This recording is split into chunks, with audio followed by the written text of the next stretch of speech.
Bonjour à toi jeune fan de One Piece, aujourd'hui on se retrouve pour une nouvelle théorie sur la nouvelle alliance de Luffy avec Law et Kid. C'est parti.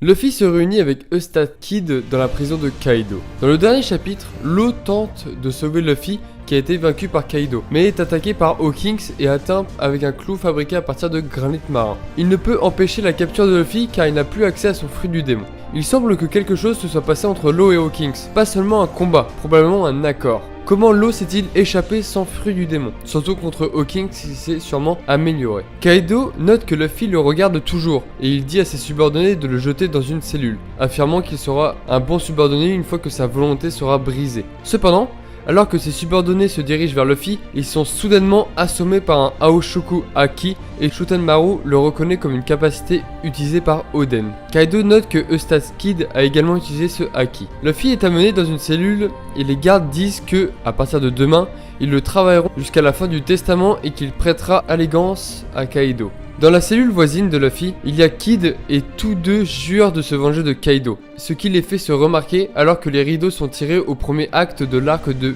Pays de Wano. J'aime beaucoup le fait que Oda ait mis fin à l'acte 1 en ramenant Kid à l'histoire.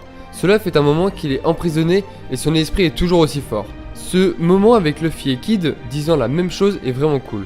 Les nouvelles concernant Luffy et le combat de Kaido circulent dans tout Wano, et Franky, Robin, Usopp et Zoro sont complètement abasourdis quand ils l'entendent. Oda avait déjà rassemblé ses 3 supernovas à l'archipel Sabondi, qui étaient les 3 avec la plus grosse prime sur l'île. De plus, Kid avait dit ce jour-là que la prochaine fois qu'ils se verront, ils ne seront plus alliés. Je pense que cette phrase est importante, car Kid va se rendre compte que sans Luffy et Law, le combat contre Kaido est impossible. Law l'a bien vu dans Luffy, ne pouvant vaincre Doflamingo sans lui. Alors maintenant, ce qu'il faut se demander, c'est quel est le plan? Que va-t-il se passer dans l'acte 2 de Wano? Je pense que l'alliance avec Kid est obligatoire. Tous les supernovas au fil de l'histoire vont devoir coopérer pour vaincre les boss finales qui sont les 4 empereurs. Luffy a déjà procédé à une alliance avec BG à l'arc Whole Cake Island, alors pourquoi pas avec Kid pour l'arc Wano. De plus, comme je le disais, Hawkins a sûrement parlé à Law et ont fait un accord de façon à ce que Luffy puisse se rapprocher de Kid par l'intérieur sans le savoir lui-même, car Hawkins n'est pas autorisé à le faire, car il était en alliance avec Kid juste auparavant. Il y aurait donc aussi une alliance avec Hawkins de prévu au préalable, car Law ne s'est pas échappé aussi vite, surtout sans fruit du démon. Ce chapitre confirme l'inéluctable invincibilité de Luffy, Kid et Law, et je suis convaincu que ces personnes joueront également un rôle crucial dans la lutte contre Kaido. Kid, ayant le Haki des rois, signifierait probablement que Law l'a ou ne l'a pas encore montré. Donc, l'acte 1 de l'arc Wano est terminé, nous retournerons sûrement à la rêverie où l'acte 2 va sûrement commencer dans les prochaines semaines.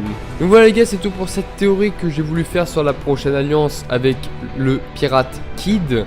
Donc avec Luffy, comme on a vu dans le dernier chapitre, qui a été emprisonné juste à côté de lui. Donc là je pense qu'il va y avoir des discussions qui vont se faire avec les deux pirates. Si elle t'a plu, n'hésite pas à laisser un petit like à la vidéo et à t'abonner à la chaîne YouTube. Et je te dis à la fois prochaine sur la chaîne du grand Ito Yusan.